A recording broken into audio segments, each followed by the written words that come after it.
भारत प्रशासित कश्मीर के पुलवामा में हुए चरमपंथी हमले और भारत की ओर से पाकिस्तान के बालाकोट में की गई एयर स्ट्राइक के बाद देश के सियासी हालात पूरी तरह बदल गए हैं।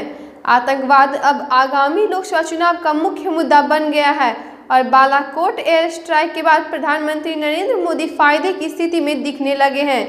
आतंकवाद का मुद्दा रोजगार, नौकरियां, रफाल और कृषि संकट जैसे तमाम मुद्दों को निगल गया है। यही वजह है कि पीएम मोदी लाभ की स्थिति में है, क्योंकि वो खुद को एक मजबूत नेता के तौर पर पेश करने की कोशिश कर रहे हैं जो पाकिस्तान का मुकाबला कर सकता है।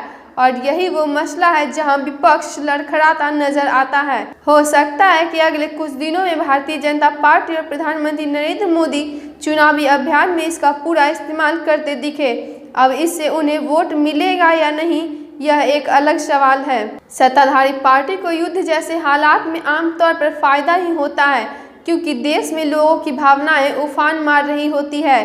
पूर्व प्रधानमंत्री इंदिरा गांधी को 1971 के बांग्लादेश युद्ध से फायदा हुआ था। उन्होंने अप्रैल 1971 से लेकर दिसंबर 1971 तक युद्ध की तैयारी की और अंततः ये युद्ध जीता भी। इंदिरा ने अपनी तैयारियों को इतना गुप्त रखा कि जुलाई में भारत दौरे पर आए अमेरिकी विदेश मंत्री किसिंजर को इसकी भनक तक नहीं लगी।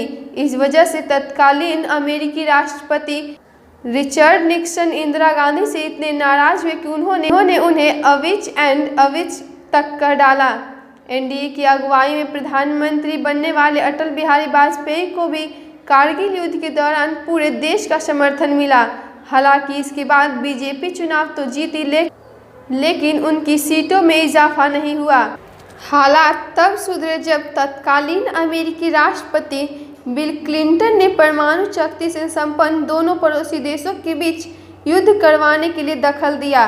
अब प्रधानमंत्री नरेंद्र मोदी बालाकोट एयर स्ट्राइक को अपनी जीत के दावे के तौर पर पेश कर रहे हैं।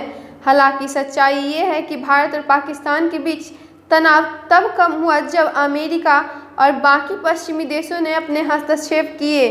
अमेरिकी राष्ट्रपति डोनाल्ड ट्रंप लगातार अपने ट्वीट्स और बयानों के जरिए इसमें शामिल थे। सत्ताधारी बीजेपी को लगता है कि बालाकोट एयर स्ट्राइक के बाद मोदी की वापसी के मौके पहले के मुकाबले बेहतर हो गए हैं। दिलचस्प ये है कि पुलवामा हमले से पहले बीजेपी 3 बड़े हिंदी भाषी राज्यों राजस्थान, मध्य प्रदेश और छत्तीसगढ़ में हुए विधानसभा चुनावों में विपक्षी कांग्रेस के सामने लगभग मुंह की खा चुकी थी। विपक्षी पार्टियां रफाल, नौकरियां और कृषि संकट जैसे मुद्दों को आक्रामकता से उछाल रही थी और मोदी को रक्षात्मक रुख अख्तियार करना पड़ रहा था। बीजेपी को सत्ताधारी लहर का डर भी सता रहा था, लेकिन पुलवामा और बालाकोट के बाद अब स्थिति नाटकीय रूप से बदल चुकी है और मोदी एक बार फिर आतंकवाद का मुद्दा लेकर मंच पर आगे आ गए हैं।